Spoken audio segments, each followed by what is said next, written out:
this. I think I haven't told Scott, so they're going to be welcomed by fresh pastries and coffee tomorrow morning. So they will be raring to go and are eager, of course, to see all of you back in the saddle at 9 a.m.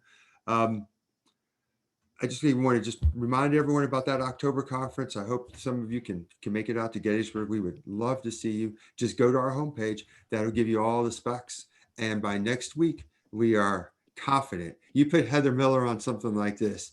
She is so sweet and good natured, and that goes a long way with people. And she'll win the day next week and remind those hotels that they actually have an agreement with us. She's already had success, actually. The Gettysburg Hotel is back online. If people want to make a reservation at the Gettysburg Hotel, they have our room block and it's all set to go. Way to go, Heather. That's fantastic. Before we go to the PCN tape, I just want to say about Ashley. Many of you, of course, know her quite well. She is absolutely elemental. You all have already seen that to the conference. And it's not just in an administrative sense. She and I spend a lot of time together talking about the content for the program, whether it be speakers or battlefield tours. She has been just a wonderful addition. She's a former student of mine at West Virginia before I abandoned her to come here to Gettysburg. But now it's great. She's right across the hall in my office. It's wonderful to have her as a colleague and to see the really incredible work that she has done with our students. And Ashley, would you mind, could you type in Killed at Gettysburg? Killed at Gettysburg is a digital historic site or digital site. It's a digital site in which our students have researched the lives of Union and Confederate soldiers killed here at Gettysburg. Our students have gone off to the National Archives, where they've done original research in the pension records and compiled service records. With that material and other outside research, they have mapped the soldier's journey across the battlefield. So you get a blow-by-blow description, and then the final part of the entry for Killed at Gettysburg focuses on the death and its impact on the soldiers' comrades, on the soldiers' families. It's a really, I think, powerful digital site, and I think it's actually enjoyable, meaningful to explore. Again, it's Killed at Gettysburg. Ashley she is the person who is behind it. She is the person that works with our students. She is a person that edits their work, and that's no easy feat doing that as well. She also works with our CWI fellows. She did a fantastic job. I was envious of our students. I truly am. Man, they get connections to people in the field, and it's thanks to Ashley. We had someone from the Library of Congress. We've had professors. We've had other public historians.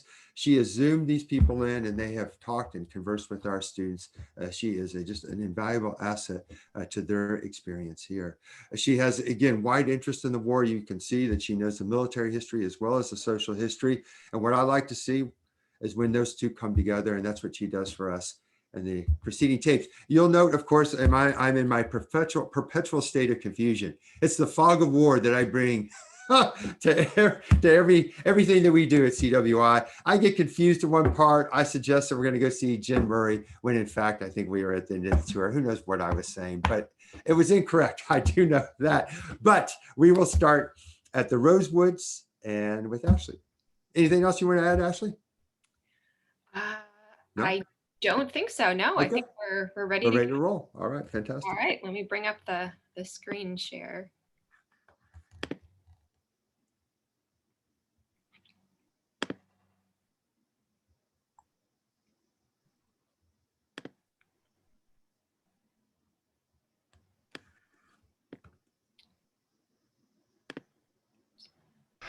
All right, good afternoon again, everyone. We are at our final stop for Saturday afternoon. I am with Dr. Ashley Luskey. She is the Assistant Director at the Civil War Institute. She is going to be talking to us today about the Rose Farm. Many of you have probably been in the vicinity of the Rose Farm, but not standing here in the front yard. The Rose Farm and the Rosewoods, noted for the famous photographs taken by Alexander Gardner of Sims's Georgians. Maybe a few of Kershaw, South Carolinians are in the picture as well. So we're going to probably talk a little bit about that picture a little bit later, but today Ashley is going to give us some insights into the experience of George Rose and his family. Sure. Thanks, Pete. And thank you all for tuning in. So we're standing here, as Pete said, in the front yard of the George Rose farm. And George Rose has a very ironic and very tragic story that comes out of Gettysburg. Not every civilian experience during the battle is tragic. In fact, at our next stop that we'll be going to, we'll be talking about one in which civilians actually profit off of the destruction that comes out of the battle here. But for George Rose, things turn out very differently. You'll notice this very beautiful, large, elaborate stone house here. It really looks more like a manse than anything else. George Rose purchased this farm in 1858. He is a butcher based out of Philadelphia, or just outside Philadelphia in Germantown, and he is basically living the free labor ideology dream. This man owns his own labor, he's accumulated capital, he's dependent on no one, he owns his own business, he is living the dream. And he purchases this house as basically a summer rural retreat for himself and his family. So this is a second home for him. Unfortunately, because of the battle, he will never live here actually until after 1868. And that time is going to be plagued with debt, with tragedy, with all kinds of anxieties, and it's not the rural retreat that he had once imagined. So that a butcher in Philadelphia. Sure. Possible that he is the founder of cheesesteaks in Philadelphia. He very well could be. He could have been. Rose's cheesesteak. Rose's cheesesteaks. You've never had a cheesesteak, have you? I have, actually, You have before I turned vegetarian. Before she became a vegetarian. Yeah, in right. Philadelphia. That's interesting, though. So this was a summer retreat. This was for a him. summer retreat. Yes, it was supposed to be. It's supposed to be a summer retreat. Yeah. But then, of course, you know, the battle comes and that destroys a lot of George Rose's hopes and dreams for the future. Now, at the time of the battle, this house was actually leased out to George's brother, John. He was the resident who actually lived here at the time. There are 14 rooms inside this huge house, and John had a lot of help with him working the farm. He had a tenant who was known as a professional tenant at the time named Francis Ogden. This man probably had numerous other properties that he worked at and lived at throughout his life in Gettysburg. But he was living here with his large family during the time of the battle. So there could have been about 18 people living here during the time of the battle. So Ashley is a student of Southern history, as I am, and when we think of tenantry, we think of the South. But this was not unusual in terms of tenant farmers throughout Adams County. Sure. But they don't resemble that life of living basically in squalor when we think of tenant farming in the post-war South. So this is, again, a fascinating, I think, aspect of agricultural history and labor history in the North that we often don't consider. Yeah, and there are many tenants here in Gettysburg. Many of the farms, the larger farms, especially on the northern and western outskirts where the land was usually better for large-scale farming, were rented out. The McPherson farm was one of them, had tenants living on it. The Harmon farm, numerous properties, and especially this one, because it was so big and George Rose had a lot of money, he could both lease the property to his brother and have tenants living here at the same time. So do you think the tenants paid him and they went off and worked, or maybe they worked the farm, or who knows? I think the tenants, they think were living here in 1863, working the farm and living here. They think that they had one side of the house, and John Rose and his family, he had, I believe, 7 children of his own, lived here at the same time. So it was an interesting side-by-side relationship. Yeah. Almost like a dorm. Exactly. Exactly. Without the drama, I'm sure. Right. But John Rose himself, I mean, he didn't want to work this farm his entire life. He had dreams of going back to Philadelphia, where he had been a grocer for a long time. But the battle changes that for him as well, in terms of kind of destroying his lifelong dreams and aspirations. Yeah. Fantastic. So when you say that the war destroyed his dreams, so exactly how did that happen, right? Because the building is still standing. The building is still standing, yeah. It certainly took a lot of damage during the battle itself. This is the site of some heavy combat. As you mentioned, Semmes's brigade marched through here, Kershaw's brigade, Anderson's brigade, a bunch of South Carolinians, a bunch of Georgians. And after the battle, this was used as a Confederate field hospital after the July 2nd attacks. And both the artillery damage to the house, the soldiers trampling the orchards, the fields, the famous wheat field was owned by George Rose. That is destroyed by the battle. It destroys a lot of the agriculture, destroys a lot of the farming tools and equipment, the barn, all kinds of outbuildings and things like that. Personal, real estate, John Rose's personal property that's inside the house is destroyed. There are about 400 to 500 Confederates that are buried on the property after the battle itself. And these debts, they pile up in terms of getting this place back to a working farm. Right. John Rose needs the income from the farm. He needs the, the self-sustainability of working the farm, and Francis Ogden needs it as well. So why, you can explain this to me, why couldn't Rose just go to the federal government and try to get some compensation for the destruction that, that the battle brought to his property? Sure, and he tried to. I believe he tried to get a claim for $2,500 or so. It might have been even more. But in the end, the federal government said, well, we can't prove that the artillery damage to your house was done by federal artillery. It could have been Confederate artillery. We're not going to repay for that. And so they won't pay for the Confederates, but if it was a Union shell, exactly, then they would pay. And then he said, well, but there were also, Union soldiers who came through here after the 2nd, and they took things from the house as well, but there were no receipts that were given for that. And so he couldn't Because that's prove what soldiers that generally did, right? That's what Sherman's men were noted for. They would plunder and say, here's a receipt. Right, Thank exactly. you so much. Right? Exactly. For your historical records, just hold on to that. Right, Yeah. So there was no way to prove who did this damage. The federal claims commissions, they're only paying out to damage that was incurred because of federal soldiers. Right, yeah. right. So he loses a lot. George Rose loses a lot. John Rose loses a lot. Francis Ogden perhaps loses the most because he's the tenant. He can't file for any claims. And this property George Rose falls deeply into debt. In fact, he tries to sell the property in 1866, knowing that he's never going to recoup his losses. The sale doesn't go anywhere. Nobody wants to buy the property. He tries to sell it numerous other times. Eventually, he has creditors chasing him. He has his suppliers, his meat suppliers in Philadelphia saying, you got to pay up. Where's the money?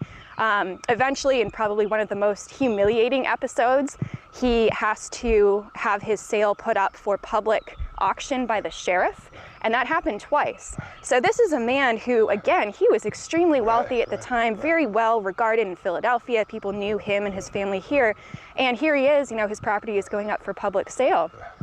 And that eventually, it doesn't go anywhere. No one wants to buy the property. He eventually sells it to someone for $100. Someone buys the entire property for $100 just to get it off of his hands. But that individual says, I can't take care of this place either. There's way too much battle damage. And so he sells it back. And George Rose, again, he goes through multiple transactions where he sells it to neighbors who immediately sell it back. He sells it again, they sell it back, until finally in 1880 it passes out of his hands to great relief. Now, as I said, he never actually comes here to live at the farm for any period of time until 1868. He eventually recoups enough money that he's able to go back to Philadelphia for a short time. He's working as a clerk, though, so working for wages. He's not living that kind of free labor dream. He's dependent on other people. It's a fall for him, a big fall in society. He eventually opens up a small butcher business in Philadelphia, but he eventually dies of stomach cancer in 1882. The doctors think from excessive worrying, produced by the anxieties of what happened here. Right. Yeah. So actually, we're going to go to a second stop, but before we do that, again, the insights that you've offered us here, I think, are so valuable because we know so little about how the civilians tried to recover and recoup the losses that occurred in the town of Gettysburg and in Adams County. And it just reminds me of that the civilian story is not hidden as it once was 15, 20 years ago. Sure. We know so much more. But how important that story is, particularly the fact that the federal government's response to what we would call disaster relief. Right. I mean, could you imagine today Right. if somebody said, You're on your own. You're on your own, right? You can't prove that there were federal shells. My God, right behind you, Ashley, is the long line of Union batteries that fired into the flank of Kershaw's men. I suspect they weren't that accurate that a few Union shells didn't land in this vicinity. But again, he was far from alone. And trying to make those claims upon the federal government. And to know that. And it's one of those ironic stories too. Again, people come to Gettysburg and this is a major Union victory. It's not necessarily the turning point of the war that a lot of people make it out to be, but the Union is fighting for, among other things, this free labor ideology. That's the underpinnings of the Republican Party, and it's ironically this great Union victory here and the war for Union that destroys George Rose's ability to achieve the free labor dream long term. Because, and for those at home, what Ashley, in referring to free labor ideology, is that belief that any man through hard work and virtuous living can pull himself or herself up, and have social mobility and achieve status. Right. And that's at the very core of the Republican Party. That's what Abraham Lincoln's life story embodied as well. But you make an outstanding point here, is that, you know, we see that one of the tensions within free labor ideology is the fear of dependency, right? Right. They're so concerned that the federal government is going to get people on the dole that they don't give Rose, man, this dude deserved to be bailed out for what happened. And there's countless examples of that. I mean, you can go down to Beaufort, South Carolina, and there were women, wives of African Americans who were in the USCTs, right? Yeah. And they were getting in essence, a wage from the federal government to provide for rations and for care, while the men, of course, were off fighting. And some bureaucrat in Beaufort was so fearful that this would create dependency that they took that money away from the wives of Black Union soldiers. Right. Again, that's right. And again, it's one of those tensions within free labor ideology, because there is that assumption that any man can overcome any obstacle, right? Exactly. That the market ultimately is the judge of intelligence and hard work. Exactly. It's fascinating stuff. Yeah. We're going to do one more stop, yes? Yeah, we're going to do one more stop. Okay, we're going to go do one more stop and finish with the story of the Rose family. Fantastic. Okay, so we are at our final stop at the Rose Farm, and in the front lawn of the house behind me you can see an orchard, and just behind that orchard is the boundary of the Rose Woods and the scene of where the famous photograph was taken, or I should say photographs, on July the 5th by Alexander Gardner and his team. Photographs of Confederate dead, as I mentioned before. They're from Sims's Georgia Brigade, and possibly a few men from Kershaw's South Carolina Brigade. Those photographs, I tried to track them down to see if they were turned into woodcuts in northern newspapers, to discover, actually, that they weren't. To my surprise, many of you know that the photographs that Gardner took at Antietam in September of 1862, those were in essence translated to the Harper's Weekly, so that many Northerners got a sense of the grim reality of war, when in fact, to my research, that did not happen, which is again surprising. Gardner publishes them, the sketchbook in what, 1866? I want to say, yeah. Let's go with 1866. So the photograph, one of the many that were taken, I would just want to show this to you all. Again, I'm quite certain those of you at home have seen it. And I want to give Ashley an opportunity here to talk about Rose's reaction to having soldiers, Confederate soldiers, buried in his front yard and in his property. And so, Ashley, what did Mr. Rose do after he came back and had to contend with this? Sure. So when we're talking about Mr. Rose in this instance, we're talking about John Rose, the actual Rose who lived here during the battle and right after. So he's the one who has to contend with all of these dead bodies buried around his house and across his farm. And of course, during the 19th century, there is this notion of the good death, that soldiers are going to die in a way that they're prepared for battle, that they are facing the enemy, that they can whisper their final words to loved ones, that they are whole in body, and that they, have an opportunity to go to heaven after, dying a brave and courageous death in the battlefield. And so there are ideas about treatment of the dead, even if they're enemy dead, which they were, of course, for John Rose, about how to treat these guys, maybe not with reverence, but at least with human decency. These guys are lying out bloated in the sun for days after they've been killed. They're awaiting burial, as you can see in this photograph. But for John Rose, this poses kind of a philosophical and humanitarian challenge in his mind. He is a farmer who has just had everything on his property nearly destroyed. His house is still standing, thankfully, but most of the ways that he can make his living with his animals, with the crops, with his farming implements, they've been destroyed by this battle. And then he has to contend with 400 to 500 Confederate burials on his property. And the first thing in his mind is, I need to get the farm back up and working. Again, when we think of the civilian experience, we think of civilians coming back and, being confronted by these atrocious sights and smells and, just horrific things across their farms. But then there's the practical, pragmatic way of, well, how do we pick up the pieces and how do we move on from this? And so that's first and foremost in John Rose's mind. He's frustrated and angry by what he sees. And in fact, some of the fence posts that were lining his property here and outlining some of the orchards and the farm fields, they have been taken down by Confederates in the meantime, right after July 2nd, and they've been used as temporary headboards for these soldiers. And there are actually a couple of other photographs of the dead on the Rose Farm that show some of those fence posts and the headboards lying against them. And so he has to find a way to kind of deal with them. And again, this poses a deep question. Are we going to just throw them in a pit altogether and call it a day?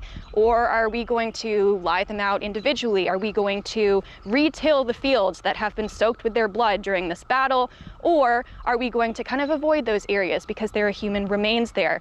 It poses a deep question, again, challenging Victorian notions about death, about what to do with a dead body, even if it is an enemy body, as well as the pragmatic side of moving on in the wake of this terrible, horrific destruction that has destroyed so much of his way of life. So actually, when were the bodies disinterred and then reinterred? Yeah, so these bodies were, they were buried shortly after the battle, and then in 1871 or 72, I want to say, the Confederate soldiers were disinterred, and they were brought back to various cemeteries across the South. There's a large plot in Richmond and Hollywood Cemetery for Gettysburg's Confederate dead, so some of these dead could have been placed there, some of them could have gone to other cemeteries across the South as well. So these bodies are here for a long period of time. When John Rose is here trying to recoup his living, and of course when George Rose gets here, as well as 1868. I think one of the other things to consider, Ashley, is that for those men who survived, for those men who had to leave their comrades behind, many of those men died right here, probably in this house as well, and that they had to continue to live with that. I just recently read, I don't think I told you about this, a survivor of Pickett's charge, and he said that he was feeling very melancholy and lonesome that his regiment had suffered outrageous casualties, and that he'd had a dream. Did I tell you about this dream? He had a dream. He wrote about the dream. It was truly remarkable. He said in the dream he found himself back on the battlefield, and he quickly realized that it was Gettysburg and that it was Pickett's charge again, but that in front of him that there was a shadow, and he couldn't escape the shadow. Wherever he went, there was the shadow. And as they were making the advance and casualties were getting higher and higher, and he got into the maelstrom of the fight, there still was the shadow. And then the fighting subsided. The shadow spoke to him, and the shadow said, I am your angel, and I have been protecting you, and I will continue to protect you. And so that's a rarity, as you well know, and as our audience knows, in which a man describes a dream in that kind of detail. But when we focus so much on the dead, and we do because of these photographs are so ghastly and so powerful, let's not forget about the living, right? The men who had to leave these soldiers behind, and how they grappled with that. This battle continued to live on, right in the hearts and minds of these soldiers on both sides. And there are all kinds of concerns, that rise up out of this, of leaving comrades here, especially, with animals that are not penned in anymore, the animals that survive. There are some horrific images that are taken. In fact, one in the wheat field, where I think for a long time people had thought that this horrible image of this soldier whose rib cage had been torn open, and that was all artillery damage, but now there's speculation that was actually from an animal, probably a hog, that came along and took to this dead soldier's corpse. And this is one of the things, these are Confederate soldiers who are dying on northern soil. Doesn't happen often during the war, of course, but Federal soldiers have seen this happen numerous times with their dead across the South. And they worry and worry, what are the Confederates going to do with our dead? Are they going to treat them with reverence? Are they going to, do horrific things with them? And that early on is one of the things that helped spark the National Cemetery movement. But for the Confederates, they don't have that, and they don't see many of their dead return until the 1870s. Well, Ashley, thank you so much. We have one more civilian stop. We're going to go to the Cadore farmhouse, and then we'll call it a day. All right, thank you. Thank you.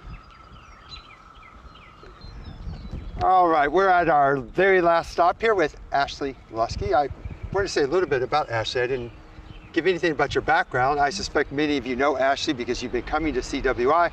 But if you're with us for the very first time, Ashley comes to us with a PhD from West Virginia University, where she studied under Jason Phillips. She worked with me for a little bit as well before I came to Gettysburg. But before that, she spent some time in the National Park Service. In fact, your entirety is at Richmond. right? Almost, yeah. I did one seasonal position at Jamestown. Oh, you did? Yeah. Okay, I didn't know that. Yep. So she is one of those sort of rare birds who has the academic credentials, and she's also worked in the field of public history. So Ashley, we're going to talk about the Cadore house today, and just also a little bit about the occupants, and then we'll conclude and connect it to the aftermath of the battle. Sure. Good. So we are standing in the backyard of Nicholas Cadore's home. This is a house that he built. This is actually the renovated version of the house that he built. He built a log house at first here, and then he updated it with this nice brick version shortly thereafter. But Nicholas Cadore emigrated actually to America in 1828 with his brother George. He was only 19 years old at the time. He came from France, and he believed in the American dream. He believed that he was going to work his way up through society, accumulate money, rise up through the social ranks, the economic ranks, by investing in land. He was distrustful of banks, and so he would just invest in land, he would speculate in land, and he would put all of his money into land ownership. And so this was one of the projects that he envisioned when he came to Gettysburg with his brother George after he emigrated to America. He purchased a 230-acre parcel here along the Emmitsburg Road. Shortly after 1828, he marries. He has several children after this time. He also purchases a house in town on York Street. His brother George purchases a house on West Middle Street where he will live throughout most of the war. But Nicholas has these two homes. This home, just like the Rose Farm, was actually run by tenants during the battle. So this was not where Nicholas was actually living in 1863. He was living at the York Street home. But Nicholas would continue to acquire more and more land throughout his time in Gettysburg before the battle and after the battle. And he has a very, very different story from George and John Rose. He is actually one of those unlikely success stories of civilians that we hear coming out of the battle. He profits off of other people's losses and the destruction of war, and he actually comes out on top after everything settles, right. After the wake of the battle. Right. So what were his other businesses that he had? Wait, bakery? He probably made the best baguettes in Gettysburg. We could use that today. What a stereotype. That's really, what's wrong with me, right? Did he try a vineyard in Pennsylvania? We've been trying it. Yeah, those Pennsylvania wines are really good, we know. No, he was actually a butcher as well. He was a butcher as well? He was a butcher, yeah. And he had a butcher shop in town in Gettysburg, and he actually moved that business out here to the farm property in the 1870s after butchering was outlawed within the borough, I guess just because it was too stinky for the residents. Noisy. Yeah, yes, yeah. Very noisy. Very noisy. So yeah, that was his trade, was that he was a butcher and he purchased all this land in the process. So we know that during the battle, obviously the occupants, they fled. We also associate the Cadore house with Pickett. George Pickett spent some time here, not in the entirety of the battle, of course, here, but sure. We're also noted for that as well. I mentioned to Ashley just before we started, there is a monument on the other side of the copse of trees, which is directly in front of us, probably, what, a quarter of a mile at most. There is a northern monument. No surprise there, it's on Cemetery Ridge. Obviously, I can't remember the regiment, but it has on the monument a depiction of this area where we're standing. There are Confederates right here, and they are surrendering. I initially assumed what it had to be July 3rd, but in fact, it's July 2nd. We often overlook the attack of Ambrose Wright's Georgia Brigade, which went right by the Cadore house. It pierced Cemetery Ridge, or the Union line, again directly in front to me. And then it was repulsed, and many of those Georgians, they stayed right here. And that moment is captured on that monument. Again, I'm sorry that I can't remember it. I'm sure there are a number of our viewers right now raising their hands and getting their exact, and probably typing the answer. And so we will get it for you here in just a moment. But the July 3rd Picket Charge, that's what we want to mostly talk about. So could you, for us, describe what happened to this building and to the immediate area here? Sure. Yeah, so both on the 2nd and the 3rd, this property receives tremendous back and forth fighting on July 2nd and July 3rd. We see assaults on the 3rd, Pickett's Division, Virginians moving across this entire property. This is kind of where the Virginians get to before they kind of pivot and start to move up toward the copse of trees. So it's kind of a turning point for them. But this is an iconic place in the landscape. And because of its location just on the Emmitsburg Road, This is about where most of the casualties would have started to take place, the small arms casualties from muskets and rifles. The Confederates, as they're advancing across those fields, the fields appear to be open, but for those of you who visited Gettysburg before, you know that there are rolling swales and places where soldiers can actually seek cover during that first part of the advance. They hit the Emmitsburg Road, things turn entirely different because you come within range of the small arms fire. So it's here that we see a lot of casualties, both on July 2nd and on July 3rd. The house also takes some artillery fire damage, obviously small arms fire damage. The orchards, you know, the property, the wheat fields around the Kadoorie house are destroyed. They're trampled upon. Kind of the, you know, the usual story that we've heard from the Rose Farm as well. But despite all of that, Nicholas Kadoorie is able to bounce back. He has enough money, again, invested in land, and I guess through his butcher business, that after the battle, he is able to recoup, repair his losses. I don't think he actually receives that much from the federal government at all, but he is able to repair his house to get the farm back up and working. And he actually turns around and he starts soliciting his neighbors who have also suffered during July 2nd and July 3rd from artillery fire, from soldiers trampling their crops and such. And he says, I'll, you know, take that off your hands. I'll buy your property for you. And so he ends up acquiring another 66-acre tract across the Emmitsburg Road that includes what is now the site of the Virginia Memorial, iconic landscape. He turns to William Bliss, who has a property just on the other side of the Emmitsburg Road over my left-hand shoulder here, and he says, Mr. Bliss, I'll take that land off of your shoulder, your hands for you. So he acquires the Bliss property. And so after the war, he gets over 500 acres. He has over 500 acres to his name just in this area. And he owns some of the most iconic parts of the Gettysburg battlefield. So he's doing pretty well. I should mention that not all is a happy story for the Kadoorie family. Nicholas's brother, George, is actually one of 9 white males who is taken prisoner by the Confederate Army. We don't often think about that when we think about Confederates coming up into Pennsylvania. Of course, we've heard the stories of them kidnapping African Americans, taking them back into slavery, but there were 9 white men who were captured. What were the charges? Well, for some of them, they were postmasters. They had some kind of official job. For George, his son had served in the Federal Army and he had deserted, he'd come back, and George supposedly was returning from Baltimore selling a carriage or some piece of farm equipment, and he was coming back up from Baltimore wearing his son's federal jacket. Maybe not the smartest thing to do. And he is taken prisoner. He's sent down to Libby Prison in Richmond. He's sent to Salisbury Prison in North Carolina. He returns in March of 1865. So he's in prison for a long time at 2 very, very difficult prisons. In the Confederacy, he is so weakened by the time he returns, he contracts pneumonia and he dies within a few days of coming back to Gettysburg. So it's kind of a split story for the Kadoories. Nicholas, he does pretty well for himself. George, it's a very tragic and again, very unheard of or overlooked story of one of these males who is kidnapped and loses basically everything as a result of it. Yeah.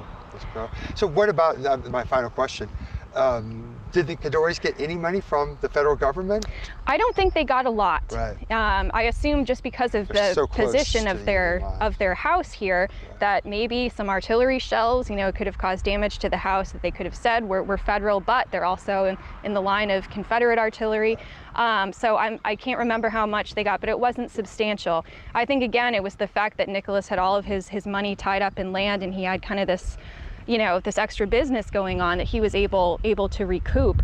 One of the ironic parts, though, of Nicholas Kadoorie's story is that he makes his living off of land. He's kind of, you know, again, he's living the American dream. He's worked his way up as a young immigrant coming here, acquiring all this money, as a successful businessman. He's indebted to no one.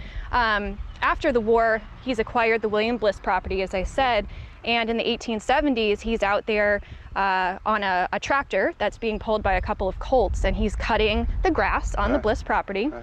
And one of his colts gets scared by a noise and throws the tractor, and Nicholas actually falls into the steel blades of the tractor.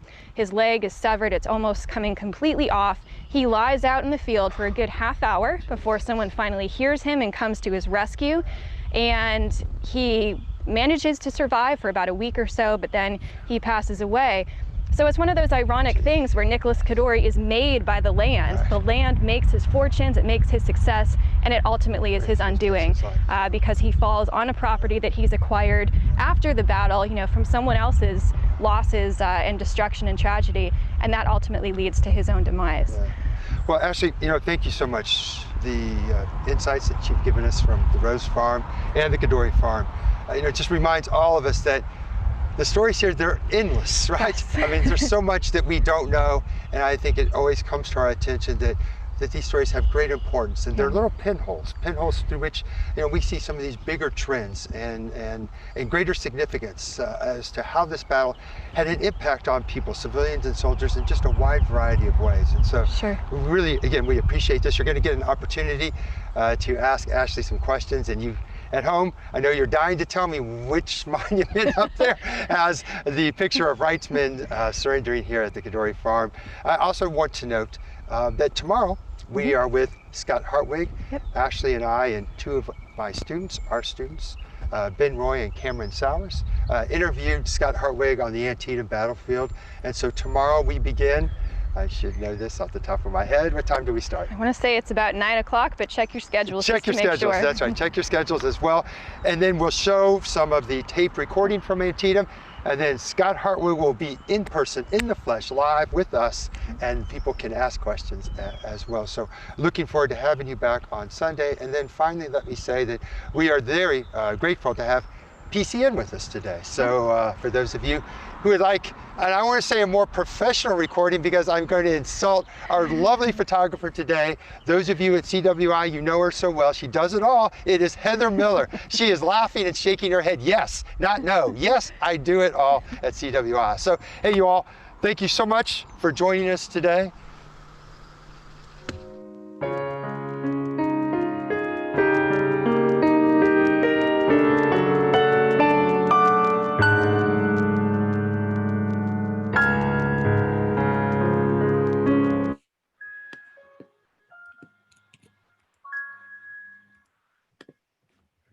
Good. All right. Pete, I think you're unmuted. Yes. I'm unmuted. I'm good. Thank God for PCN's editing abilities. They cut out the last part of that where I've made a huge faux You pas. didn't even have to admit any of that, Pete. I know, I didn't even need to do that. So Ashley, did anyone type in the monument that I was referring to on Cemetery Ridge at the Copse of Trees? So they didn't, but I found out that it was the 69th Pennsylvania. Oh, okay then. All right, excellent. I'm surprised that we didn't have someone who wanted to get their Trivial Pursuit points for the day. Yeah, right. Yeah, absolutely. All right. So Ashley, you have again the access to the questions that I don't have. So your pick. Yes. So I'm going through. When land was taken at these farms for the battlefield, were they compensated, and if so, by how much? So this was one of the points that I had wanted to mention in the original recording, and then I forgot it, was that the tradition in the Kadori family of profiting off of the land and thinking about the land as the way to move forward and advance the family, the next step, is carried on by Nicholas's son, Simon, who owns the property after Nicholas dies in that unfortunate tractor incident.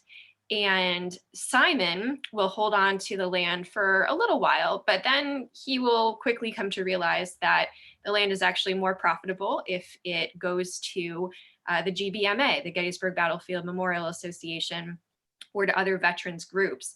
And so he starts deeding off initially parts of his land to different veterans groups who come in to establish monuments and memorials on his property. As I mentioned, he owns some of the most iconic parts of the land. You know, the Virginia Memorial is built on his former property. Numerous Massachusetts and other a whole slew of states from the north put up monuments on his property as well. And so Simon eventually realizes, I'm going to get even more money if I start actually selling portions of this land off to the GBMA and also to the Pennsylvania chapter of the GAR, who acquires some of his land as well. So he was forward thinking, definitely. And there were other individuals, Basil Biggs, who Jen mentioned in her previous talk about the Crawford farm. Basil Biggs comes into owning the area that's now known as the Copse of Trees after the war.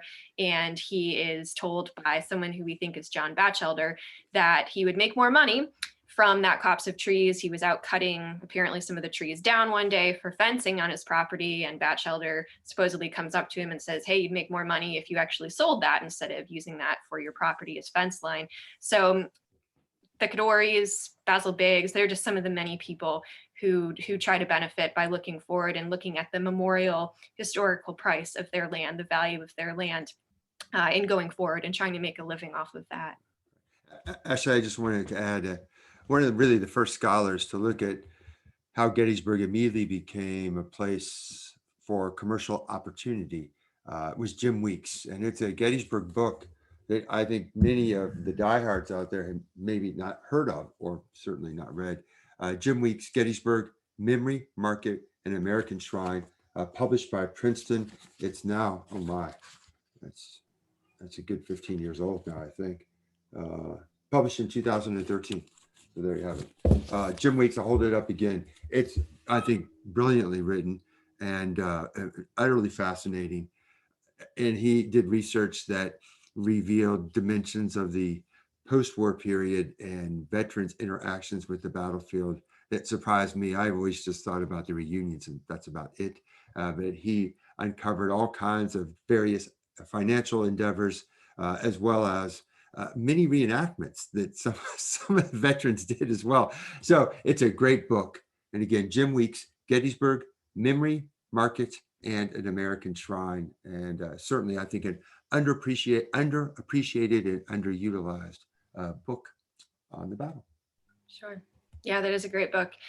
A question about George Kaddouri, who, as I said, was one of the 9 white men who was captured by the Confederate Army and taken down south. How did he obtain his release from Salisbury Prison in North Carolina? Great question. I think in my mind, the bigger question is, why was he held for so long? He had no connections to any official post. He wasn't a postmaster. He wasn't someone who held any official government position in any way, shape, or form. But for some reason, because he was in that Union jacket coming back, they decided to hold on to him for as long as they did, almost 2 years. I'm not sure if they just determined at that point in time, it doesn't pay to hold on to this guy anymore. Things were getting overcrowded at Salisbury. They had to kind of make some cuts as to who's the more dangerous people that they needed to keep in prison. And this very sick older man probably doesn't pose quite the same threat as some of the other former federal soldiers that are kept there. I'm not exactly sure what the nature of his release is, but I do wonder why exactly he was kept so long, particularly when both of those prisons become very overcrowded very early during their use in the war. It seems kind of strange to me. A related question, what happened to the other white men who were taken prisoner? I think at least one other one died. I'm not sure if it was in prison or whether it was upon coming back.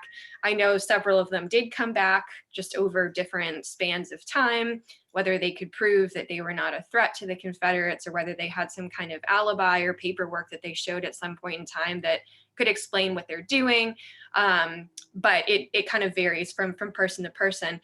And I'll make a plug for the Gettysburg Heritage Center in town.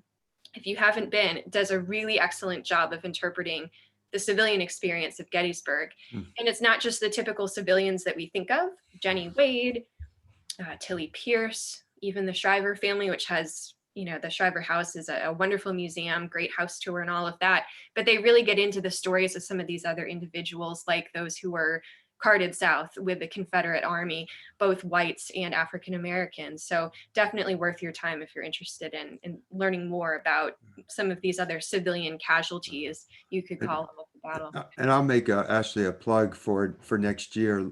Laura Loffer Orr, who has spoken to us before, she is giving a talk on a Union soldier, 11th Corps, I believe, captured here at Gettysburg, and she's going to use that story to talk about Union POWs, which again is something that I'm sure others have written about. I have not come across that, but we have, I think, that to look forward to.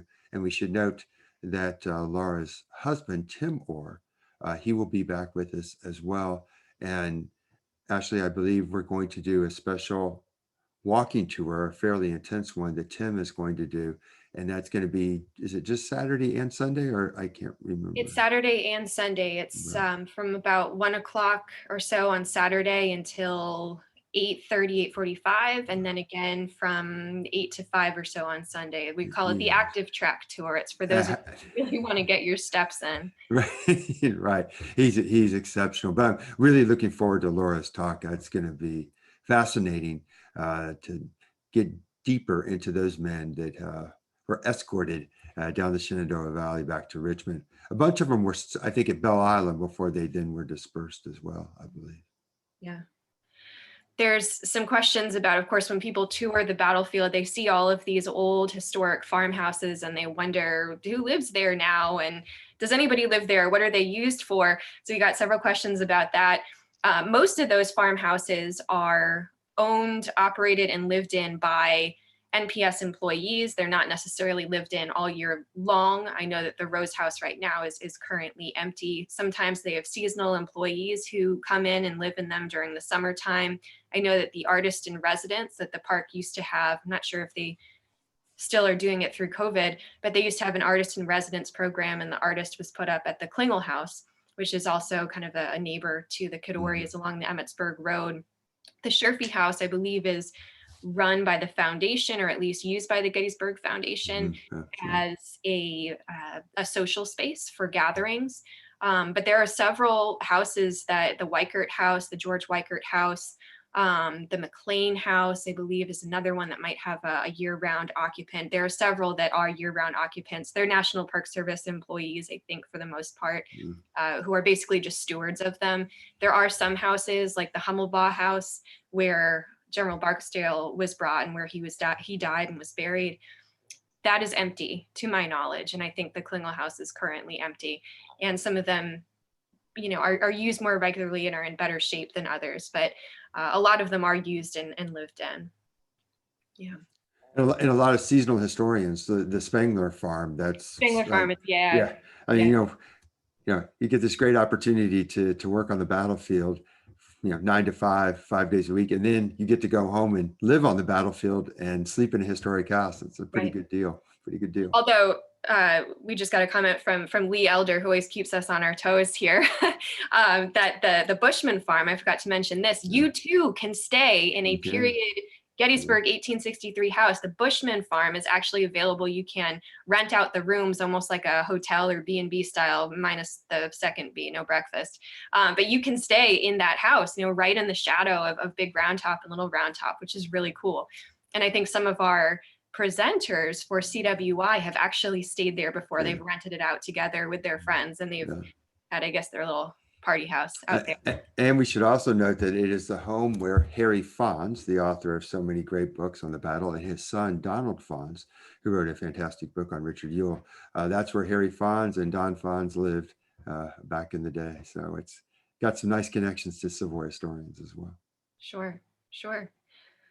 Going through the questions here, just give me a second. So a couple of kind of local interest stories. Some people know the Kadori Memorials stone and gravestone company in town and are wondering if they're related to the original Kadoris. Perhaps. I would think they would have to be. It's not a very common name around here. I know that my daughter actually used to go to school with a girl whose last name was Kadori as well. So a lot of the people who were here during the battle, you still see those names around, and some of them are unusual names, so you figure they have to be related. I know the Spanglers have some descendants who live in the area. Maybe the Culps actually might as well. So you do see the names around, which is pretty neat.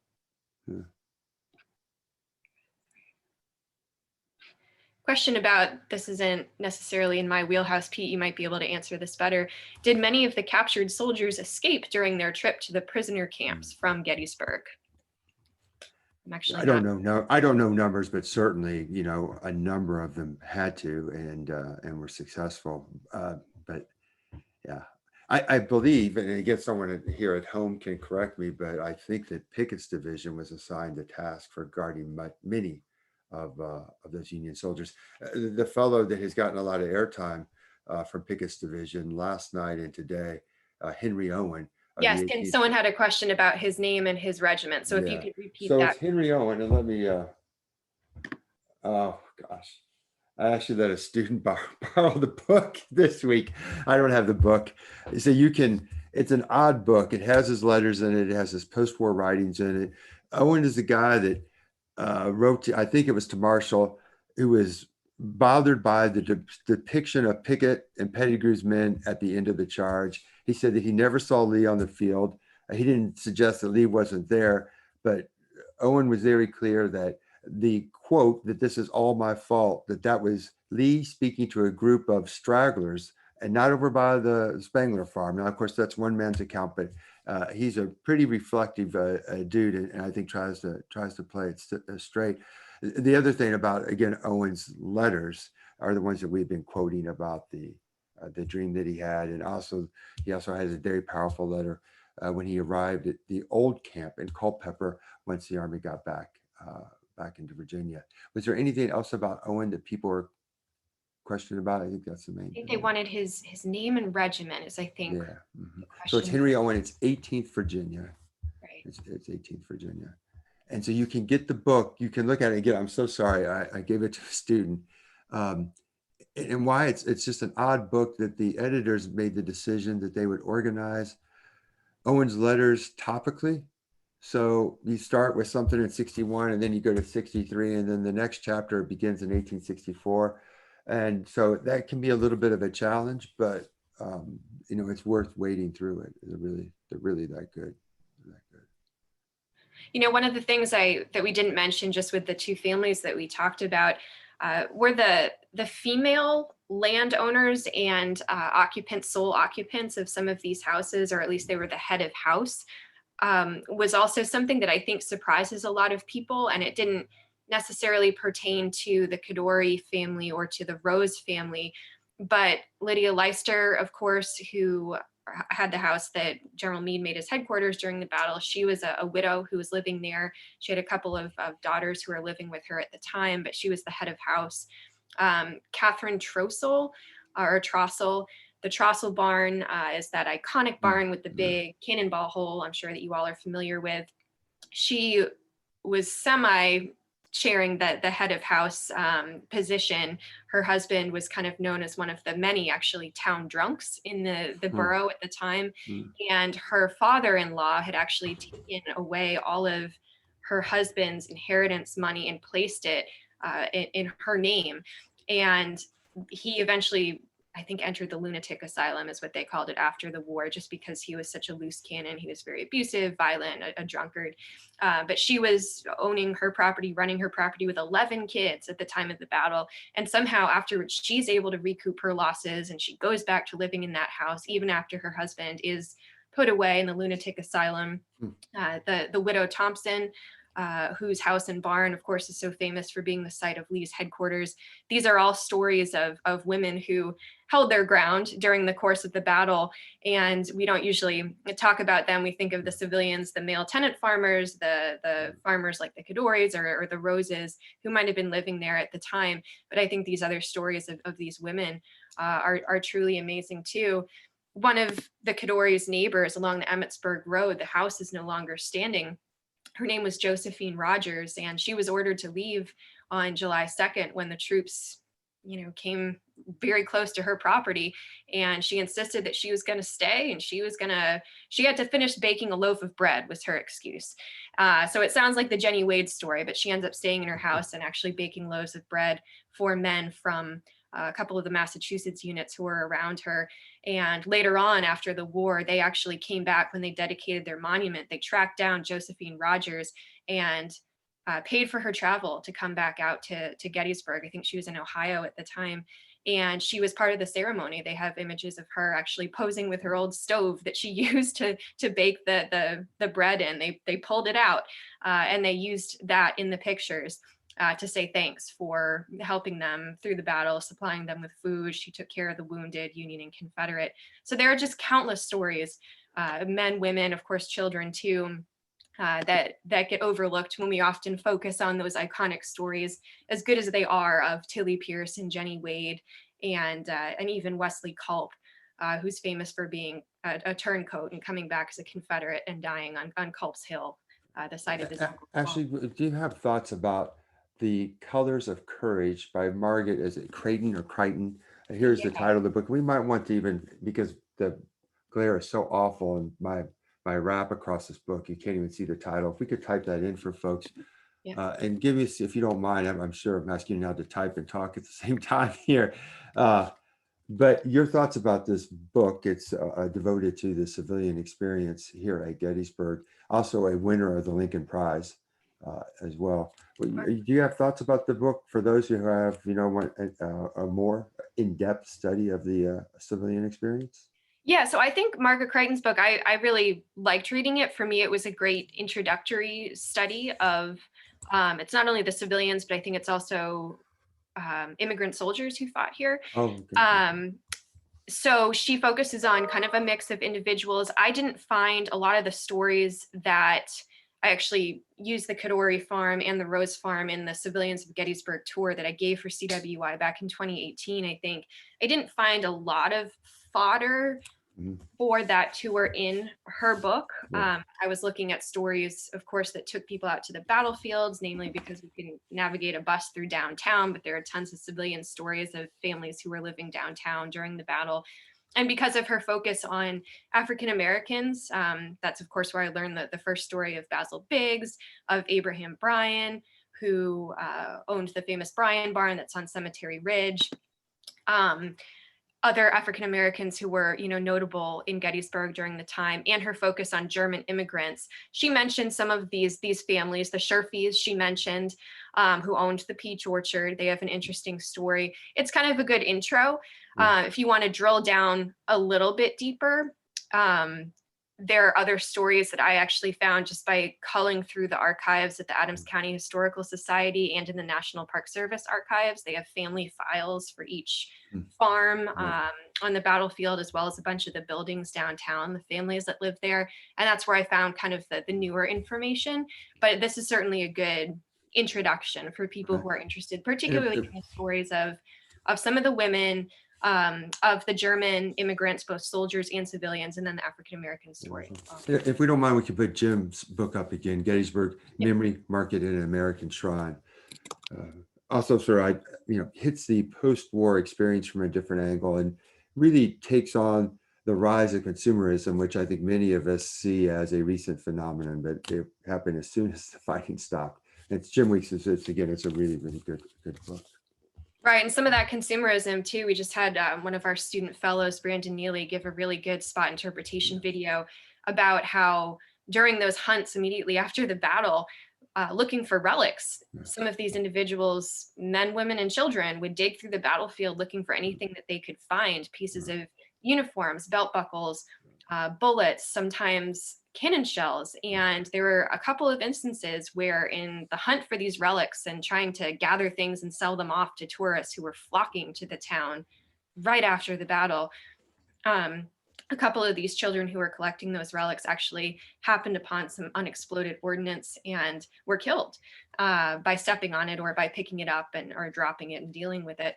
So those are, again, more stories of kind of not killed at Gettysburg or because of the battle, but delayed because of the battle that we don't necessarily think about with the civilian story.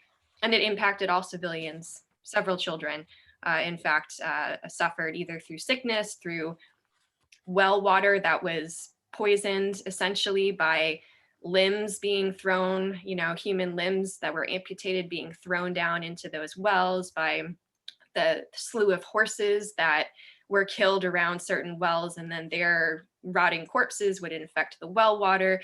Numerous cases of illness that took several people's lives. But again, there's this enormous swath of civilian stories that we don't think about the immigrant Right. experience, those German immigrants, a lot of whom did not necessarily recover quite as quickly as someone like Nicholas Kadori, the children, the African Americans, and the women as well. This was mentioned yesterday, and it just reminded me, what Ashley said reminded me of this book again. It's Frank Haskell. Haskell of Gettysburg is the title. He died at Cold Harbor, but his Gettysburg account, which was written after he returned to the battlefield on July 16th. And I'm reminded of what Ashley said, because Haskell also spotted kids running around the battlefield collecting relics, even though there were strict orders against that. He also has some very moving descriptions of the Confederate burial trenches, and he becomes very reflective about the enemy and the obligation that he felt that he had to a dead Confederate soldier, and at the same time that dead Confederate soldier had given his life for a cause that he felt was morally wrong. It is also great for a description of Pickett's charge, and that was mentioned by Carol, Dr. Reardon, yesterday, and when she said, what is the best account of someone who fought at Pickett's charge? I was thinking of Pickett's division, and that's tough to go by. There's not a lot of great stuff. But Frank Haskell, it's in print, it's in paper, and it's really unbelievable. I encourage all of you to pick it up, and next time you go to Gettysburg, bring it out. And he has this wonderful tribute to his horse. His horse, they got him through the fight. The horse is mortally wounded, but it's a wonderful book and a wonderful account, and speaks to What is the title? I was going to type in the title. Haskell of Gettysburg. Haskell of Gettysburg, proving that the marketers at Kent State knew what the hell they were doing, right? The guy fought a lot of different places and is from Wisconsin, not Gettysburg. But you get Gettysburg in that title, and that gets the consumer's ears perked up a little bit. Haskell of Gettysburg, it's a great book. While we're on the topic of recommending books, for those of you who want more civilian stories while you're hunting around the battlefield on your own, perhaps wanting to intertwine the civilian story with the military story, Carol Reardon and Tom Vossler, right, did a guide to Gettysburg that has just wonderful, it's great step-by-step descriptions of each of the iconic spots and not so iconic spots on the battlefield. But it also has really good long paragraphs about some of the civilians who were occupying that space as well. So the next time you're out there and you're looking for a good guide, pick up Carol Reardon's co-authored volume there, and that will give you a good orientation. And we'll give another plug. It's published by UNC Press, so you can get it from the press for 40% off. Yeah, it's a great book. It's a great book. Ashley, thank you again so much for this. And it's just everybody here we're always surprised. We feel like we shouldn't be surprised, but we are surprised when we hear these stories, the stories that maybe aren't familiar with us, but the stories that remind us the power of what I call is micro history, right? We have these accepted or established understandings of the battle, and boy, all you got to do is take a story. And some might say, well, that's not very significant because they weren't common. I don't think that that's a legitimate criticism or even concern, because what these individual stories do is that they complicate that grand narrative, and that's exactly what you've done for us. I so enjoyed it, and I'm looking forward to you maybe doing some more interpretations out there as well. And if you all haven't seen it, I've raved about this a number of times. Go to our YouTube page and watch Ashley's. She gives a fantastic tour of Iverson's Brigade. Now, if you're going to come to our conference in October, you might want to hold off on that. You'll catch Ashley live because she's doing it again in October. So, and then I believe next year in 2022, I'm going to be following one of Iverson's regiments, the 23rd North Carolina, the one most decimated, in fact, from the battlefield to the field hospital. That was great. Privately owned and lived in. So it's going to be a special treat to get out there and get inside a barn that no one else gets access to. Yeah, I froze there for just a little bit, but you're right, Ashley. That was a great day when we went out and saw the original farmhouse. It was great. Unfortunately, my internet appears to be going in and out. Okay, am I back now? You're back now. It waited until the right minute, Pete. Yeah. My children are home. They and Ashley's kids are waking up, so we have insurgencies in our household, and my kids are upstairs, undoubtedly on their internet, of course, because what else is there to do but to be on your computer? when you're 16. Hey, you all, thank you so much for a wonderful day. We are looking forward to seeing you all tomorrow morning, bright and early, 9 o'clock. We'll be right here in my office. Ashley will be here. Scott Hartwig will be here. Very excited to have you all back and have just a fantastic evening. And we'll see you all tomorrow. Thank you so much. Thank you, guys.